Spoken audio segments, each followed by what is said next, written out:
Coming to paperback and e-readers this February, Isis, Samurai Goddess. The goddess next door takes on kung fu killers in this action-packed martial arts Isis series adventure. Get Isis, Samurai Goddess in paperback and e-readers this February. There's been an individual in the comments section who seems to have an issue with me writing 50 books. And whenever they mention that accomplishment in their comments, they make every effort to try to make ad hominem attacks regarding that accomplishment and try to make efforts to try to minimize my accomplishment of writing 50 books. According to them, the 50 books I have written do not have any value based on their standard. However, what they do not understand is I am not measuring myself by their barometer of success, and I will never measure myself by another person's barometer of success, because whenever you measure yourself by another man's standard, you will always be second best. And I always believe myself to be the best, and I always try to do my very best with whatever I have in front of me. And I believe that's one of the reasons why this individual is making all these ad hominem attacks, because this individual, as I believe it, is one of these black females or one of these simp males from one of these single mother households, is extremely jealous of my accomplishment of writing 50 books, and they have an issue with it because they believe they can't go out and do the exact same thing. So they go out here and try to make ad hominem attacks, thinking that they are going to make me feel more worthless about my accomplishments and try to make efforts to minimize it so that others will think that it has no value. However, again, I do not measure myself by someone else's barometer of success. And this individual clearly is drinking the purple Kool-Aid of the white liberal and measuring my accomplishments by what he believes the white liberal calls success. Because according to the white liberal, the only way for you to be a successful author is to be someone like your Terry McMillan or your Alice Walker or one of these other black writers who are pushed up by the mainstream media and propped up and supported by black feminist media such as Oprah Winfrey, Shonda Rhimes, and many others as a black writer. And according to them, if you get to that level where you're selling hundreds of thousands of copies and are canon in public schools, then you are considered a so-called success. However, my barometer of success is a whole different model. Now, according to me, the barometer of success for being a writer is getting your work to the marketplace. And getting your work there is a challenge if you understand the process. Now, I have been a part of the traditional trade publishing process, and I know how brutal it is because you're sending hundreds of query letters to publishers and literary agents, and you are just, as I see it, spending good money after bad to get somebody else's opinion regarding your work. And I've said to myself, after spending 2 or 3 years and several $100s sending out query letters to people, enough was enough, and that I needed to believe in my own work. And because at the end of the day, it was all about somebody's opinion of your work. Somebody believing that your writing was good enough to put into their work. Again, putting yourself at the standard of second best, because that's all publishing is. It's just somebody approving of the ideas you put into your books because they fit the narrative of that trade publishing house, because that's all you see in most mainstream publishing trade houses is books that meet the narrative of this white liberal and fit their view, so they will make that writer successful because they are pretty much parroting back exactly what they want black people to hear and then what they want to hear black people say back to them. So that's the well they want to fit into their books. Me, I consider it a success to get to this level because I look at where I was back in 2002 when I published the first Isis, where I had only $600 left in the bank, and I took 200 of that 600 to publish Isis with a print-on-demand publisher. And to me, in 2002, that was a success. And in 2008, I went back to publish another book, the Cassandra Cookbook, with that same print-on-demand publisher.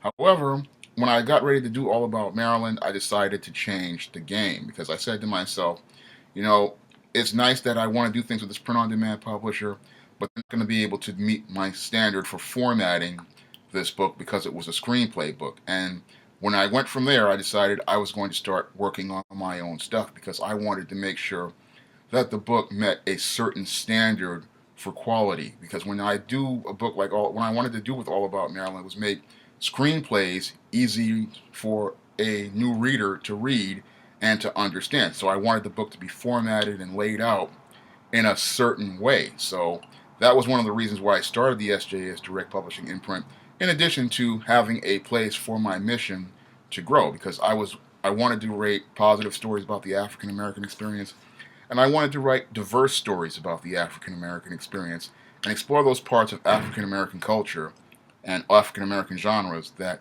many other publishers in the white liberal mainstream just don't even take a look at. Stuff like African American fantasy and science fiction, and things like the Black Goth subculture. These are things that your trade publishers controlled by black feminists will not touch and will not go near because it does not fit their narrative and does not paint this black woman as a victim. So they're not going to publish that type of stuff. But I wanted to publish that type of stuff because I believe that those people in those genres and those parts of the community needed to have their voice heard and they needed to have their stories told, because that's going to give everybody a broader picture of what black culture is. Now, according to this person, that's not a success and that's not, an accomplishment to go out here and create that type of publishing platform with print on demand. But that's what I did with print on demand back in 2009. And then in 2011, I started doing the same thing with ebooks.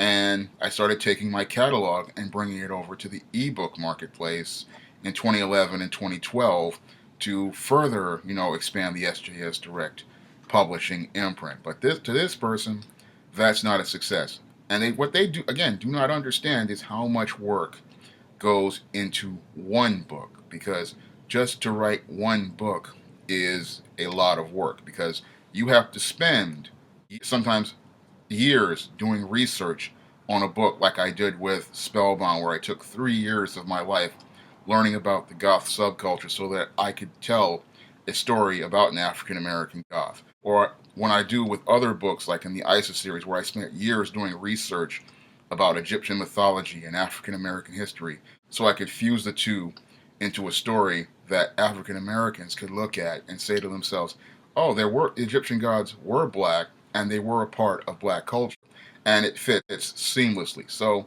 this is what they don't understand, nor do they understand that there are books that I have done, like Why 70% of Black Women Are Single, that, again, took years of research to do before I wrote a single word on a keyboard. And then there are months that I spend on that keyboard working on different projects, because I just don't work on one project a year like I did when I started in 2009. These days, I have 4, 5, maybe 6 projects running at any given time.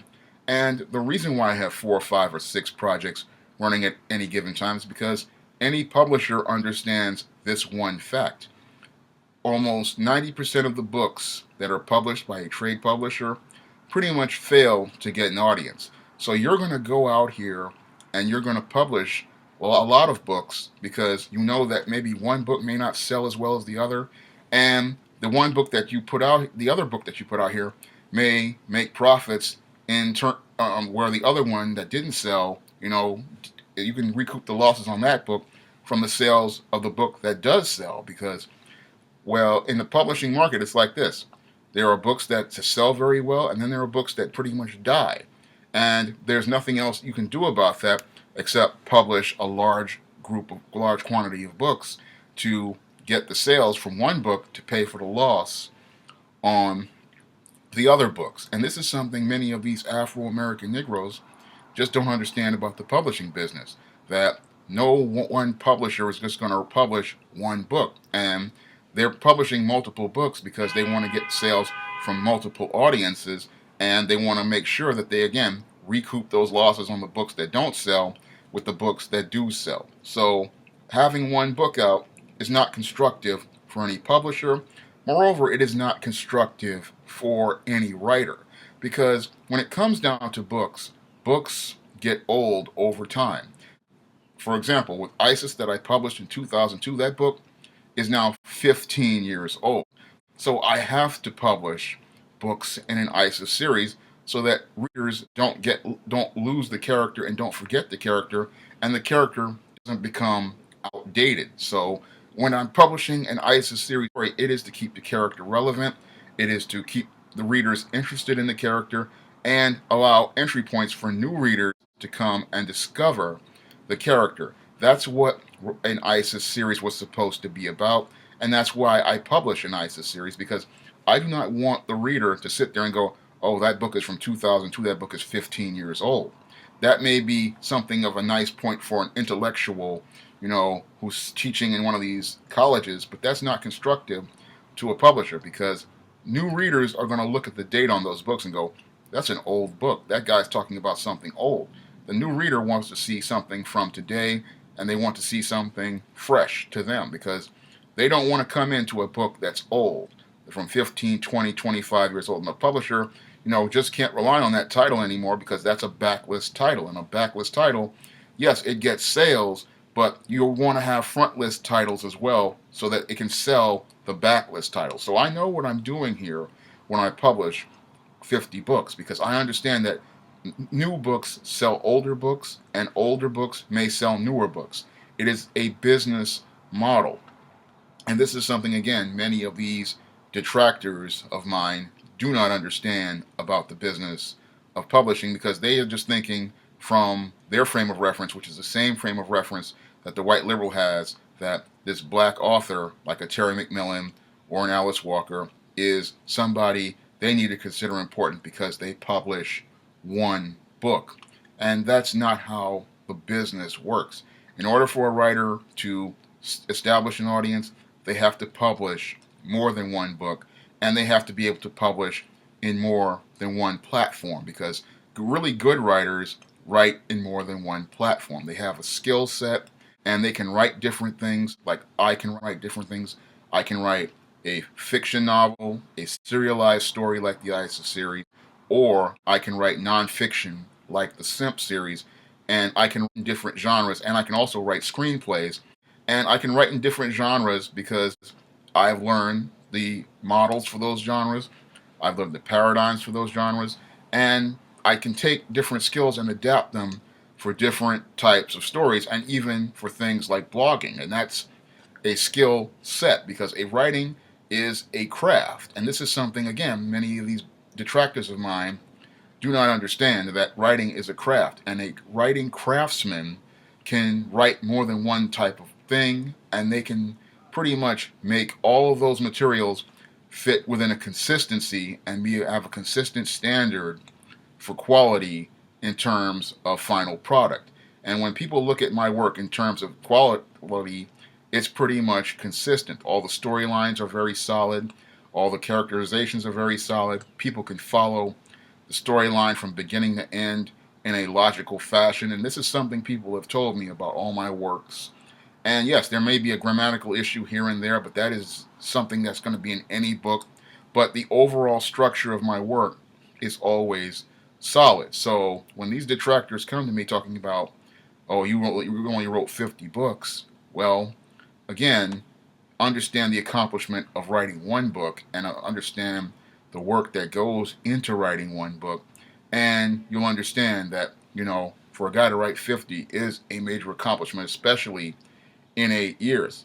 When it comes down to writing one of these books, whether it be 50 pages or 100 pages, a lot goes into that, and a lot of skill goes into that. It is not an easy thing to do, as many of these people who watch these mainstream media shows like, Steve Harvey and them believe. A lot of people think because Steve Harvey wrote a book that he pretty much was an intelligent man, but when you read Steve Harvey's book, again, it took a lot of work to do that, but when you look at the finished product, it wasn't a very strong product. But when you look at a book that I have done, like a Why 70% of Black Women Are Single, or one of the books in the Simp trilogy, you see that there's a higher quality to that work, and you see how well organized the information is, how well laid out the information is, how easy to read it is, and how fast you can learn from the format and the layout that I have put out in that nonfiction. But according to this person, that's not an accomplishment. That's not a success. The only way to be considered a success is to have a best-selling book on the white liberals' New York Times bestseller list, to be praised by people like Oprah Winfrey and Shonda Rhimes and Lee Daniels and Steve Harvey, and that is considered a success to them.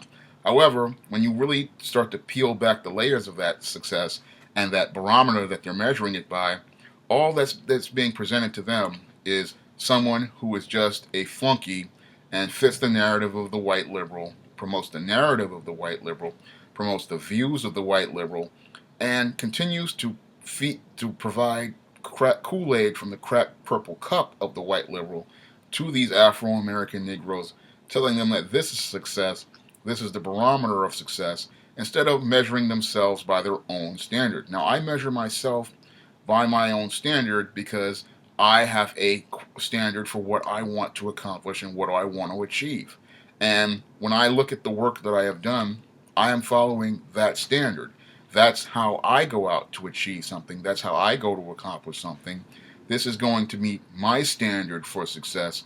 And for me, you know, getting out here and meeting the goals that I wanted to meet, that's a success to me.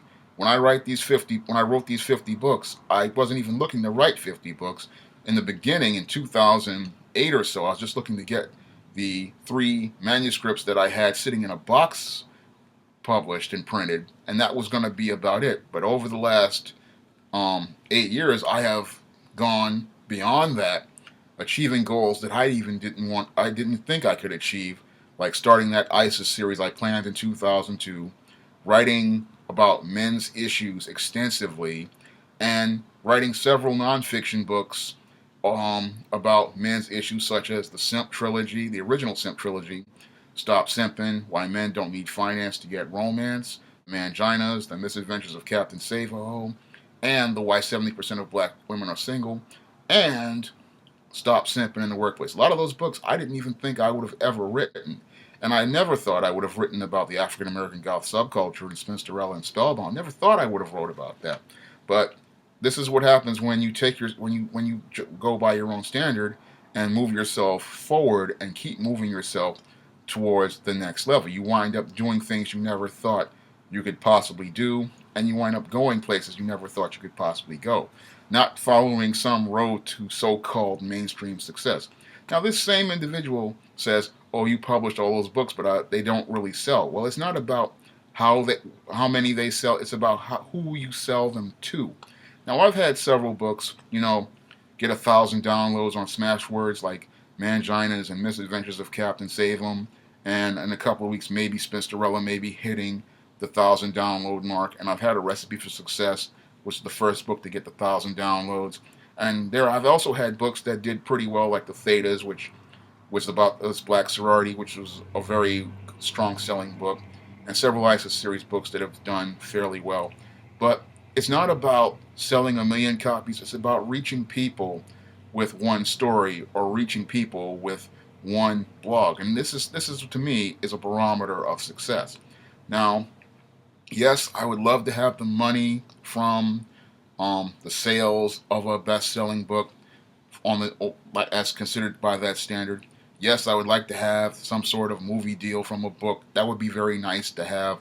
But the thing that I appreciate the most from people is some of the emails I would get from people who say that a story I did or a blog I did or even a video I did, had an impact on them. That really was one of the things that meant a lot to me. That was more successful than the $1,000,000. I'd love to have the money, but that to me is considered a success because that means that the writing that I put on that page or on that video screen resonated with that individual, had an impact on that individual, connected that individual, especially with the nonfiction, where it reached that individual and helped them take a look at themselves and take a look at their community. And when it comes down to the African American fantasy, just having that story out there and having a child of color or a child on the other part of the world see that there are heroes of color or characters of color having in fantasy and science fiction,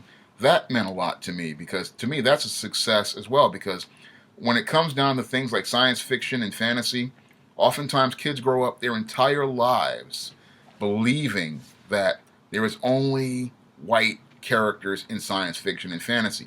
So for them to pick up an ISIS series book and see that there are black people in fantasy and science fiction, and that they are having their adventures by themselves, not with white characters, but by themselves, and then talking about fantasy and science fiction from a black perspective, that to me resonates as well. And that's a success to me.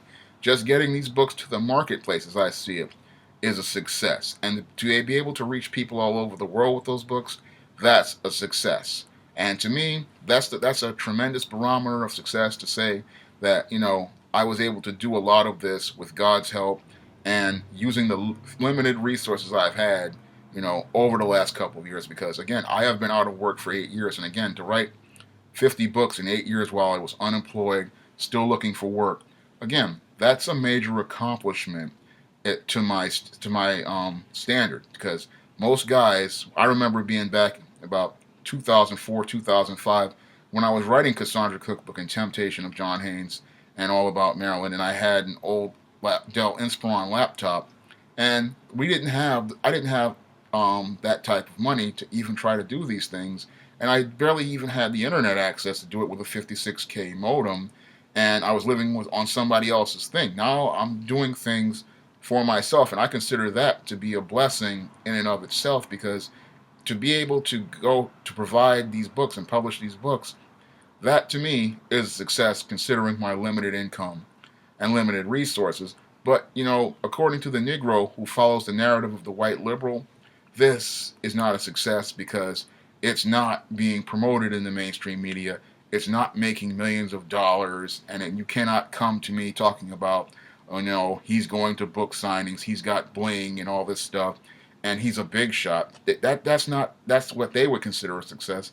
But again, to me, what I consider a success is just getting this far, with what little I have, and being able to reach as large an audience I have across the world with the limited resources and the limited tools that I have. As I see it, these are positives, and if any employer were to see me, and take a look at me objectively, and they would say to themselves, this guy is doing this with next to no money. I wonder what this guy would do if I gave him $1 million budget. If he's going out here and hiring professional artists to design covers and laying out books, I wonder if what this guy would do with $1 million. If I gave this Shawn James, $1 million or $10,000, would he be able to produce the same level of quality, that he's producing right now with his SJS Direct publishing imprint? Now, I would unequivocally say to that individual, yes, you would get the exact same quality, and you would get the same type of work on that level, the same consistency, because if I'm doing it on this small scale, then I can definitely do it on a larger scale, and I can definitely do it if I had the staffing and the resources that a larger budget would provide for me. But this is something that these detractors don't want to talk about. This is what they want to get jealous of and what they want to get angry about. The fact that I'm going out here taking the limited resources I have to go out here and actually try to do something. So they want to go out here and try to minimize it, devalue it, belittle it, and make it look like it's something worthless, when it's actually something that shows how much tremendous value I have, and how much tremendous value I have in myself, to believe in myself, to continue to persevere in the face of all of this hardship, and continue to try to produce something that will help others and help them take their lives to the next level. Now, you can pick up many of these SJS Direct books on Amazon.com and other online booksellers.